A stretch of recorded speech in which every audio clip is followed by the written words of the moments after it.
अस्सलामुअलैकुम दोस्तों, साहिल ट्रिक्स में आपको खुशामदीद कहता हूँ। दोस्तों, गैर मुल्कियों को जवाज़ात की तरफ से फ़ाइनल वारंट जो है वो मिल चुकी है। 6 महीने कैद, 1 लाख रियाल जुर्माना और साथ साथ उन्हें मुमलिकत से भी बेदखल किया जाएगा। कौन सी ऐसी गलती है जिन्हें उन्हें नहीं करना चाहिए, इसी बात पर मैं आपसे बात करने वाला हूँ। इसकी डिटेल्स मैं आपसे शेयर करने वाला हूँ। सिर्फ 4000 सब्सक्राइबर चाहिए हमें 1 लाख सब्सक्राइबर पूरे करने के लिए। आपके सपोर्ट से ये बिल्कुल मुमकिन है। तो अभी सब्सक्राइब कीजिए, 7 घंटे को भी ऑन कीजिए, मिनिस्ट्री ऑफ लेबर जवाज़ात और बहुत सारे अपडेट्स आपको नोटिफिकेशन मिलते रहे। दोस्तों, कई बार मैं आपसे शेयर कर चुका हूं, लेकिन फिर भी जवाज़ात नहीं है, बहुत बड़ा अपडेट जो है वो दिया है, फिर से मैं आपके साथ शेयर कर रहा हूं।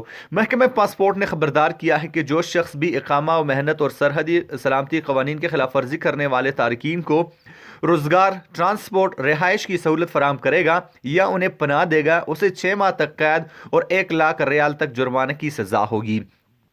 खिलाफ वर्जी करने वाला अगर गैर मुल्की हुआ तो ममलिकत से भी बेदखल किया जाएगा। सीधी सी बात यह है कि अगर कोई भी शख्स गैर कानूनी तारकीन को पनाह देगा, रिहाइश देगा, रोजगार की सहूलत फराम करेगा, तो चाहे अगर वो सऊदी शहरी हो या गैर मुल्की हो तो दोनों को सजा होगी। सऊदी शहरी को तो जुर्माना होगा, कैद की सजा होगी, लेकिन गैर मुल्की को जुर्माना और सजा होने के बाद ममलिकत से बेदखल भी किया जाएगा। महकमा पासपोर्ट ने उन इदारे के मालिकान को भी इंतबाह किया है, खबरदार किया है कि अगर उन्होंने गैर कानूनी तारकीन में से किसी को भी ये सहूलतें फराहम की, उस पर 1 लाख रियाल तक जुर्माना होगा। लेकिन यहाँ पे एक बहुत बड़ी पाबंदी और भी लगी है, इस इदारे को 5 बरस तक नए वीज़ों से भी महरूम कर दिया जाएगा और इसकी तशहीर होगी।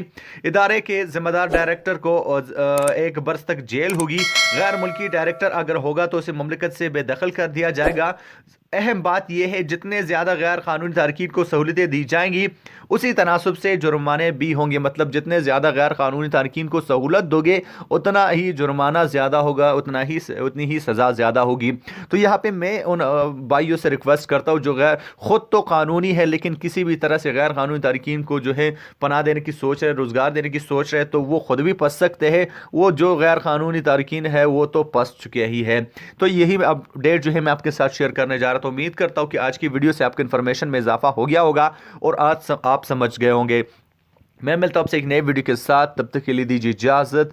अपना ढेर सारा ख्याल रखिएगा, दुआओं में याद रखिएगा। अल्लाह हाफिज।